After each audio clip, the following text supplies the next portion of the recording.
Greetings everyone and welcome back to yet again another video. This is a continuation of the MacBook Air clone series that I started like last week or a week and a half ago.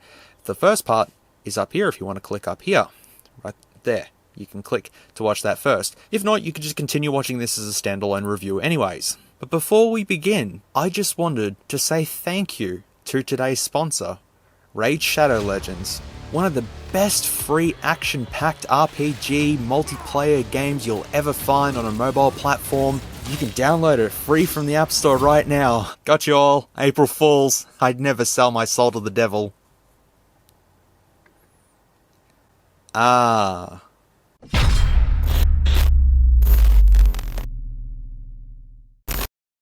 had planned to make that intro a lot more complicated, but I decided against it because I talked with you guys on stream about that whole sponsorship, so I think some of you guys may know what I'm on about. Anyways, yes, this is part 2 of the MacBook Air clone saga that I started a week or week and a half ago, and we reviewed this thing right here, which kind of matches with the background. Sorry, it's kind of going to be deviating a little bit between this video. I'm going to be switching backgrounds here and there. Anywho, this was the Macbook Air, or whatever you want to call it. It was a thick boy, and yeah, well, it was barely usable. So I have another one in my possession. However, things are just upgraded ever so slightly. Welcome to ELO, or as it's widely known, OLLEE, because every laptop needs a friendly name, just like OLLEE. Actually, OLLEE's in a bit of bad condition because it looks like someone actually tried to OLLEE with OLLEE. So yeah, but we'll get to OLLEE, because, yeah, just want to sort of show you all the considerable size difference that we are dealing with, considering how thick this one was, and how thin this one was. So that's now disregarded. I'll have to get that out of frame. We can now talk about OLLEE. Our friend OLLEE here was found at a cash converter store that had a price tag of $229 on it one day. Then the next day it had a price tag of $89 on it. Why? I will get to that as well. I ended up getting a massive discount of $9 off and paying $80 Australian for this. And I have been using it. And it's not too bad. But let's just have a look around this device and I'll let you know the full specifications before we start getting further into this video. This thing is completely made out of aluminium. Surprising. It is. It is completely made out of an aluminium unibody. The whole thing is just all aluminium. There's like no plastic. And it is super thin. Our ports consist of a headphone / microphone jack. It's a combo one, a USB 3 port, a micro SD card slot. There's a front of it there. It's super thin. It's ridiculous. And then on the other side we have a mini HDMI, another USB 3, the power jack, as well as a power LED to tell you when it's charging. So on the back is where it starts to feel like a MacBook Air, with this black accented bit here. Actually, this is made of plastic, so that's the only piece of plastic that's inside of this entire thing, I think. We'll get to that. Fairly minimal I/O, which is basically what the later MacBook Airs had, until they just went to one USB-C and nothing else. That goes for all MacBooks, doesn't it? I think it does. Then, flipping it over, it looks more like a MacBook Air. Except we have these speaker grills that you can see, and you can see all the scratches where someone's decided to just drag it along the ground for no particular reason, but there you go. We have a unique serial number. The model number is an ML130s. It is designed by OLLEE. Honestly, OLLEE doesn't exist. I have done some Google searching, and OLLEE seems to be just some random manufacturer located in China, as far as I know. But I'll explain to you where OLLEE was sold. And then you got the 4 rubber feet, which resemble the MacBook Air. And then we have this inconspicuous door here. This contains an upgrade, but I'll also come back to this very soon. When I purchased this, it was missing all the screws at the bottom except one. I can't remember which one's actually factory. So I've had to borrow all of these screws from a miscellaneous screw collection to just put them all on, and it's fine now. The back hinge is pretty iffy. I'll show you. It's fine. But opening it up, we get our first look at the nice keyboard. And the hinge. The keyboard's actually quite nice, quite usable, chiclet keys, but it actually feels quite nice, and as I said, I've been using this, and I have had no issues typing on this whatsoever. That is ridiculous typing speed, and that is just all random gibberish that I'm typing, but that is okay. You have noticed that there is a Celeron sticker with a Windows sticker next to it. Yes, we are running Windows. I may have broken it. Yes, we're running Windows, which is a considerable upgrade from the Android one. We have our nice touchpad here. Oh, this is plastic, not glass. Sorry, this is plastic. But you know what? It works just as well as a MacBook Air one. That's a lie. Coming to the screen here, this is a 13.3 inch one. As you can see, it has a massive scratch going along there. And this is from it touching probably just along here. Obviously, this rubber gasket going along here isn't doing much. And once it's been shut, and because the hinge is stuffed, it's been rubbing against the screen. Thus, the reason why it was marked down from $229 to $89 because it was sold as is because of that. But that doesn't bother me. Shall we get into the actual specifications of the device before we continue? This OLLEE laptop was released somewhere in 2018 for a recommended retail price of 899 New Zealand dollars, which is about 870 Australian, but I'm not sure what that is in US dollars. I didn't write that down, sorry. Currently, you can find this laptop on eBay for about $299 Australian, which is still pretty overkill considering the specifications coming up. This is running an Intel Celeron N3350, which is based on the Apollo-like architecture with a manufacturing process of 14 nanometers. It is clocked at 1.10 gigahertz. It has 2 meg of L3 cache. It is a dual core and it has a total of 6 watts TDP, so it's very low powered. It also features 4 gigs of DDR3 RAM, which is non-upgradable. It is all integrated on the one motherboard that's inside of the unit, which we'll see in the teardown. There is an SSD included in this. However, it's only 32 gigabytes and it's eMMC, not really an SSD, it's more just flash storage stuck on a board. However, it's upgradable. Sort of. We are running Intel HD Graphics 500, which is integrated with the processor. The screen, of course, is the 13.3 inch one. However, it's actually full HD, which is a little bit crazy, but it sort of works on this, to be honest. And it says that we have a 5000 mAh battery inside of this, which should last us up to 7 hours. This lasted me, I had it on standby doing updates and stuff like that, and it was going for about 9 or 10 hours before it was yelling at me to plug in power. The width of it is 31.7 centimeters, the depth is 1.3 centimeters, so that is absolutely just, yeah, tiny. The height when opened is 21.1 centimeters and the weight is 1.35 kilos. It's just a very throw around laptop. There's nothing much going on inside of it, but considering the hinge, I don't really want to throw this around. And the power supply that comes with it, has the original sticker on it, just put it there because it's not really needed, is a switching adapter, 12 volt at 3 amps for indoor use only, hazardous area. Yep, by Shenzhen Fujia Appliance Co Limited. However, we have a small problem with this. Cable, oh, some electrical tape. And then it goes into a thicker lead. So somebody obviously broke the original charger and then just decided to splice it onto this one, because this isn't the original charger. This end here is the original charger.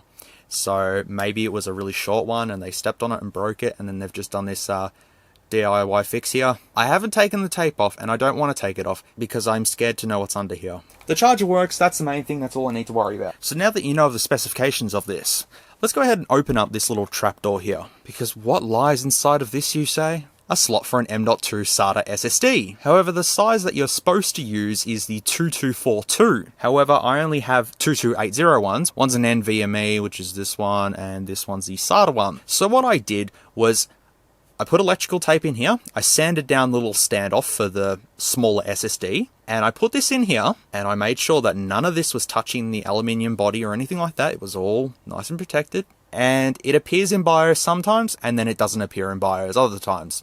And then sometimes it just doesn't boot into Windows, and just all sorts of things. So I'm probably going to order another one off eBay, and then just chuck it in here and sort of just have it underneath there, because it does work. I've looked online, and the slot in here is pretty much universal for M.2 SATA SSDs. The length really doesn't matter, it's just that they've made this for the 2242 one, which is the really short one. But I don't have any of those laying around, and they're more expensive than these ones here. I can get one of these for 24 bucks or something off eBay, whereas the smaller ones for a 120 gig, I'm looking at 60 bucks. So I'm going to try and buy another one of these, stick it in there, and see how it goes. If I can do it before editing this video and uploading it, I'll let you guys know. I don't think there's any other differences between this and the smaller one, except for the size. That's really it. But as I said, this sometimes works and sometimes doesn't work. So for the whole purpose of this test, it's not going in there. When we get to the teardown, you'll get to see my lovely handiwork. I'll tell you the story of what I did. Alright, sorry for the really janky setup here at this point in time. Once we start testing out this laptop, I'll just be focusing on the screen, but I just want to show you guys the whole boot up process with the keyboard and all that sort of thing. So anyways, powering on is just this button up here, like the recent MacBook Airs. And then we have OLLEE. I called it Thin Boy, because it's not a thick boy, it's a thin boy, so, And there we go, we have booted into Windows. Everything is here and is fully functional, and everything is all good. And we can see our SSD/eMMC. That is 32 gigs, but we only have 4.79 gigs free because it's basically full from the Windows 10 install, and that's basically it. It did have the original OLLEE branded version of Windows 10 on here, but I found it to be a little bit iffy, so I just reinstalled Windows on this thing, and it's a lot faster now. But look, boot up time is pretty slow. Takes anywhere between 30 to 45 seconds to fully boot up. But then once it's booted up, you know, everything was pretty snappy, I guess. See, using the touchpad, it's actually not too bad. It's reasonable. I've disabled... Oh, no, I haven't. I was going to say I disabled pinch zoom, but I didn't. I've let it live on. I should disable that because I'll never use it. It seems like this was an exclusive laptop at Harvey Norman. I haven't been into a Harvey Norman in ages. They sell tech and they sell beds and couches and stuff. I don't know. I don't shop at Harvey Norman. OLLEE seems to be an exclusive brand for them, so I don't know. But yeah, web browsing on this thing, really reasonable. Really, really good. I found no problems with it. I was able to go on YouTube, play YouTube at 720p, perfectly fine. And in saying that YouTube works, the internal speakers provide a decent experience as well.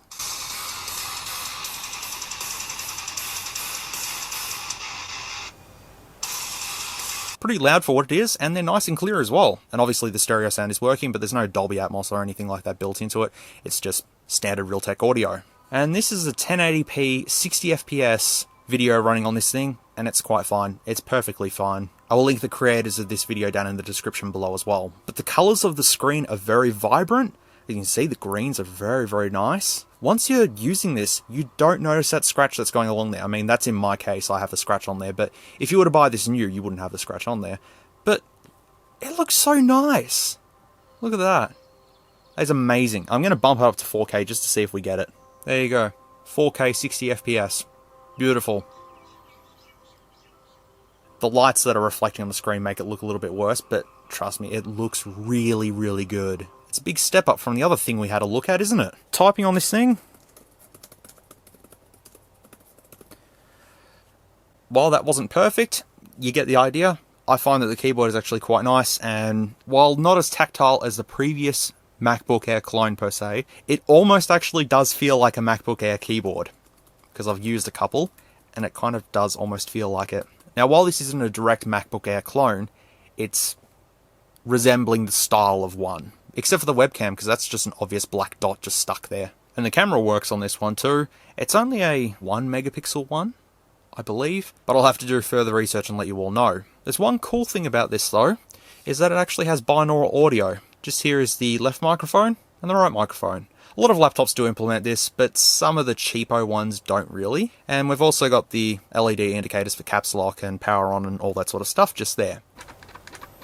And the hinge, which I've pulled this apart and I cannot fix the hinge. It's just some sort of a design flaw with it. It's just not really the best. It's usable, and it's such a refresh from using Android, because as I said, using Android, I'd prefer a touchscreen. With Windows, I'd prefer a keyboard and mouse, and using Windows with a touchscreen is so weird to me. So a lot of you guys maybe like Android on a keyboard's okay, but Windows on a tablet is okay. It's just different from person to person, and obviously this is not a touchscreen, it's just a standard LCD. It's not glossy, it's matte, which is nice, but that design flaw with the bottom keyboard part here hitting the screen and the hinge, it could be a bit of a deal breaker. But look, I picked this up for 80 bucks. And so far, it exceeds my expectations.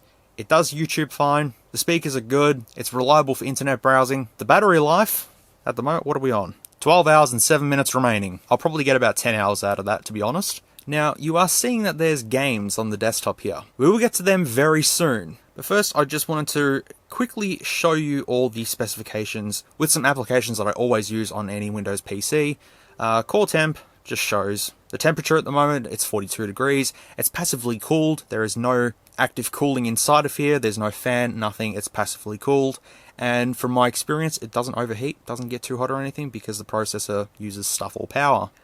Dual core, 2 threads, no hyperthreading, and just the CPU specifications, the N3350 based on Apollo Lake, and I believe the turbo boost is about 2.2 GHz, according to what's going on here. Maybe it's 2.3. 2 megs of L2 cache. The main board is a Pro Tempo limited one, so I may have to Google Pro Tempo and see if they are the actual manufacturers of this or not. Memory just says 4 gig, but it's running at 800 megahertz. And the onboard hard drive is just called a DF4032. 32 for 32 gig, I would assume. Unfortunately, I can't see its power on count or current status, but I assume that it's going to be fine. We have games installed. We have Crysis, Doom Eternal, F.E.A.R, and Grand Theft Auto 3 for our little benchmark test to see how well this is in gaming. You may be wondering to yourself, but s'mores, there is only 32 gigabytes of storage. How do you plan on playing such games on this laptop when you said that an M.2 SSD doesn't work in here because you don't have a working one? Ah, I say, because I happen to own a Lexar portable SSD which has 250 gigs of storage, and it is USB 3, so this laptop has USB 3, this is an SSD, so it shouldn't be a problem, I assume. Let me change the camera around and show you guys how well games run on this thing. Now, I would have captured all in-game footage with OBS or something like that, but I don't want to take up any more system resources than what Windows 10 is already doing. I'm just going to do it the old school way and point it at the screen and it should work. I'm going to open MSI Afterburner because we have our specifications, like RAM usage and all that sort of stuff going on. Alright, so the first game on our list, good old Grand Theft Auto 3. Now, I've tried to put this in frame as best as I can. I think my tripod is slightly wonky, but I think you'll get the whole idea of it. Alright, in graphics settings, we have frame sync on, frame limiter off, trails off, and it's at 720p. So, let's... That's fine, it's just GTA 3 is an old game.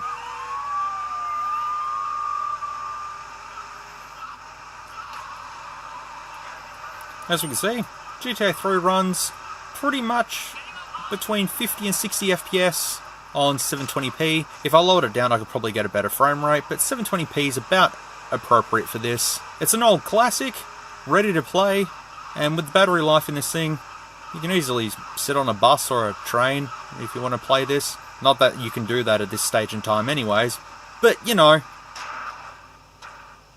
it's fun. And next up is F.E.A.R, a game that I used to use to benchmark computers back in the day when I was building them and selling them. I would load up F.E.A.R, play it for a couple of minutes, make sure the GPU wasn't overheating or anything like that before I sold it on, because F.E.A.R at that time was a pretty system-intensive game, and sometimes it can still have serious issues depending on your hardware, but we'll see how OLLEE handles this one. Okay, with everything down to the low settings, as well as the resolution being 640 by 480, let's see how F.E.A.R runs. Just say the word. Alright, moving up. I've played this game so many times. It got to the point where I could speedrun through this level. I say that, but I still stuff up here.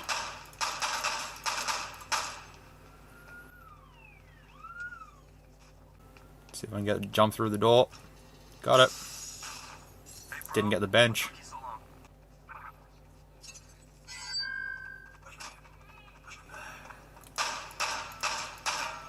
Aww.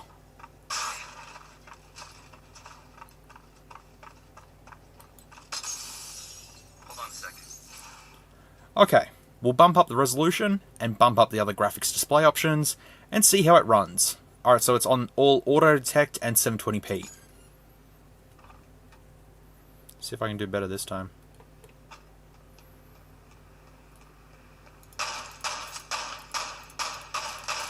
Fucking hell.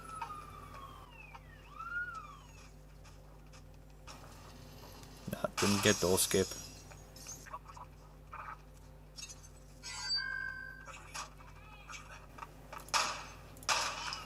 Come on, I shot that, man. And done. So that was fluctuating anywhere from like 30 FPS to 60 FPS. I didn't actually think to put any of the averages up, but it's playable, and the auto detect settings are a mixture of medium and high settings as well. So that's a good thing. F.E.A.R is playable. And if you like good old spooky horror games, and if you haven't heard of this, I would highly suggest to give this a go. There's quite a lot of, ooh, jump scares and all that sort of stuff, but it's actually a really enjoyable game. But the sequels, however, are just pretty meh. Let's try the last 2 games to really push this system with Crysis, the OG PC killer. Can you believe the game was released in 2007? And it still struggles to run on systems to this day. It's insane. Now I've got it at 720p with everything at low, which we'll just leave for now. Even though it's 13 years old, it's still such a nice looking game. While the story's not exactly the greatest, it's fair. We're averaging about, what, 22 FPS? I'm getting about 22 FPS. Dips here and there. We spotted KPA patrols down on the beach. Use your binocs to tag them before you run in blind. Now it's starting to lag. Alright, I'm gonna just run. All good. All good. Not gonna kill anyone. Pacifist. All good. Whoops. No worries. I just want to get a car.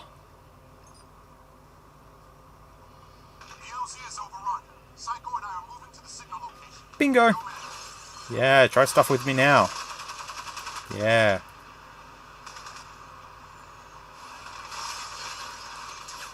Alright, you guys win. I surrender. I give up.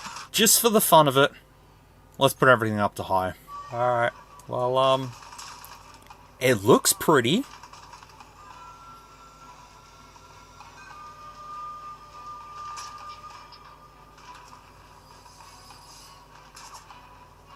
I'm going to bump the resolution down. I dropped it down to 1024 by 768, but it really doesn't make a difference. It still runs. With a bit of tweaking, you could probably get it at medium settings.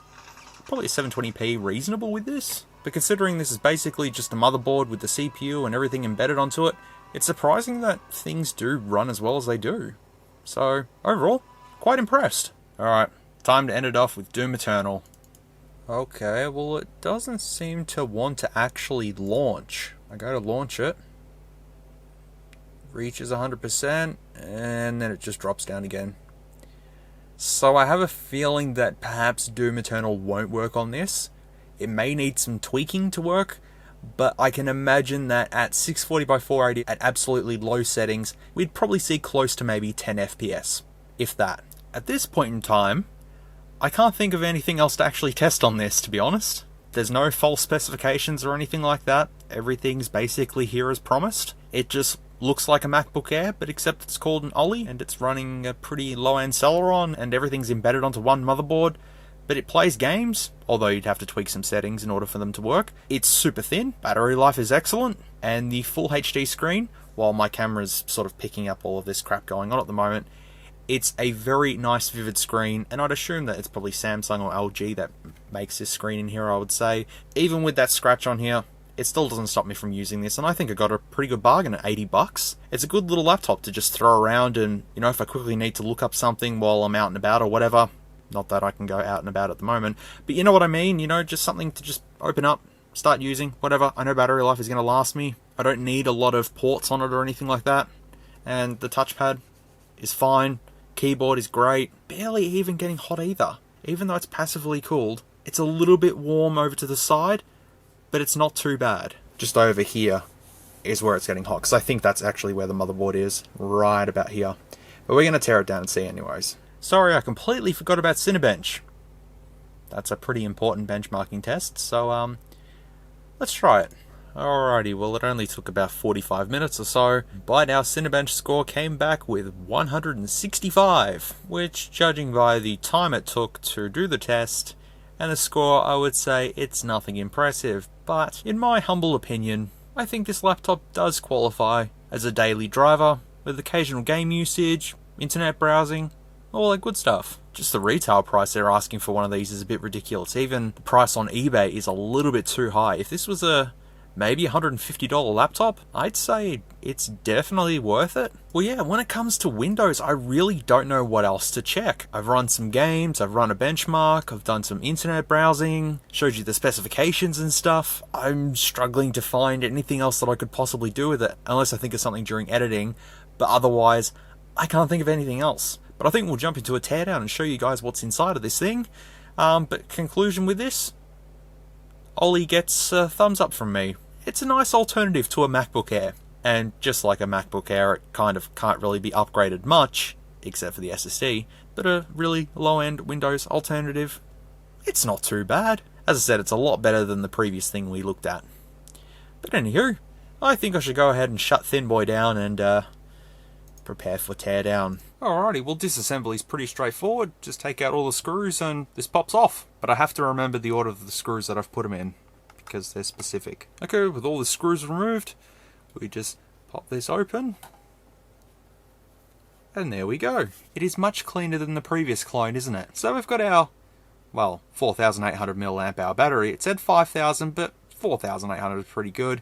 And it's a pretty big one too, so won't complain about that. Then we have our main motherboard up here with all the components underneath, and I'll take the screws out and I'll show you underneath there. Draw our attention to this area here.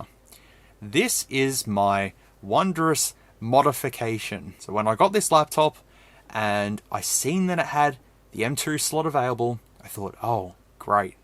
I can just sort of try and file this down until it's sort of barely there. I didn't want to damage it any further, so I've just stuck electrical tape over that little nub that's there and just stick an M2 drive in there. And even before the standoff was there and I had it just in there, it still was being a bit iffy, so I just continued to file it down, put it in there like so, and it fits, right? But this bracket just here ended right there, so I got some pliers and snapped that off. And well, yeah, a normal sized M2 drive would fit, and I've got electrical tape, so I was protecting it 100%, but still this SSD just doesn't really want to work. It did work in an enclosure, but in this it just, yeah, doesn't really work. As I said, I'll probably get one off eBay and see how it goes and install it, but I think my little modification was fairly good. It's not too bad. Having a look, we can see the speakers just here. They are not two little tin cans, they've actually got their own little enclosures. I mean, they look a lot beefier than the previous one, so yep, thumbs up to that. Anyways, let me get the shielding off here, and we'll have a look at the guts. Okay, so taking the shield plate off, we can see that this whole thing is a copper plate. You see scratching into it, we can see that the copper goes all the way underneath it. So this is actually a pretty good cooling solution for a low-powered CPU anyways. I don't know if it's worth replacing the thermal pad with some thermal paste, or just leave it as it is, I'm not too sure. But it's good to know that it's all copper though. We pretty much have all our important chips here, with the Intel N3350 CPU here, the 4 gigs of RAM, each of these would be a 2 gig module, and just there is the 32 gigs of flash storage. That is just a SanDisk branded chip that's on there. iNet P313P revision 12 Zeng GC.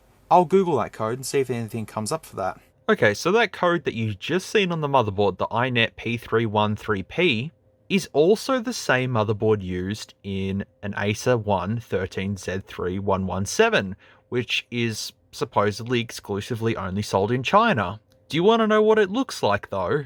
Like so. Which, do you know what that means? That the brand OLLEE that's pretty much exclusively sold at Harvey Norman is basically just a rebranded Acer, because they sell tablets as well, and I would assume that they're just rebranded Acer ones. So that is our mystery solved about OLLEE. And to continue with our theory, here's the manufacturing date of 2017 for the Acer one. It actually has an IMEI because it has a SIM card slot, but my one doesn't. And we can see someone has already done a teardown of this, and as you can see, instead of the M.2 SSD, they've put the SIM card adapter just in there instead, which extends all that way, which technically means when I get another proper full-size SSD, it will be perfectly fine in this.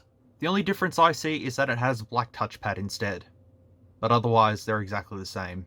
It's a fairly standard cheapo board, but it has everything you need. Might just quickly take out the battery, why not, see what's underneath here. And lifting the battery out, with the shadows that I can see, I'd say there's 4 cells that are in there, 4 square cells. You can see 1, 2, 3 and 4. And underneath is fairly standard. The touchpad is a HK9964. Doesn't seem like a Synaptics one or anything. I think it's just a generic standard one. Also, I've just noticed one of the connections just here is actually called finger. This board could have been put in a laptop that used a fingerprint sensor, which would have been really interesting, but unfortunately this one doesn't have it. Now, at the start of this video, I said this was made out of an aluminium unibody. It's not a unibody. It's aluminium on the outside and plastic on the inside. As you can see here, it is all plastic, but around it is aluminium. So it's got a premium feel outside, but inside it's a little bit of a different story. Otherwise, it's not badly built. The electrical tape is from me. Well, the plastic really doesn't hurt the integrity of it because the aluminium is keeping it together. I just wish I could fix that hinge, but I can't. Anyways, I'm going to put it back together, and I think we'll call this a video. This is the OLLEE ML130s, which looks like a MacBook Air. While it doesn't have top tier specs, for the price I got it at, I can't really complain too much. It's a good little laptop, good battery life, reasonably solid build. I guess you're almost in the same ballpark with this, like the ones on Wish and Banggood and stuff, the really cheap laptops that just have a Celeron 4 gigs of RAM, exactly the same specs as this, for pretty much $150 to $200. I don't know, shop around, you might find something cheaper. But anyways, this has been part 2 of the MacBook Air clones. I had fun looking at them. The first one was funnier. I don't think I've missed anything, but let me know if I have down in the comments below. Alright, well, it's time to say goodbye to OLLEE the laptop. It was fun having a look at it, and I hope some of you folks out there got some entertainment out of this. So thank you very much for watching this video. I really do appreciate it. And I do have plenty of content on the way. It's all just basically piling up at the moment. I'm going through a big list of what to do, and I am moving through it as fast as I can, but I'm trying not to burn myself out in the process. Be good people, take care of one another in this current situation. People are quite vulnerable at this point in time. Let's just try and make an attempt to help as many people as we can in this current situation, and hopefully we can all get through this and come out as better people at the end of the day. Remember, just to stay calm, don't panic, and everything will be okay. I can promise that. Alright, please be good people and take care, and I'll see you in the next one, which could be anything at this point in time, to be honest. If you like this content, feel free to leave a like or a dislike if you didn't. Thanks heaps for watching, and I'll catch you all in the next video.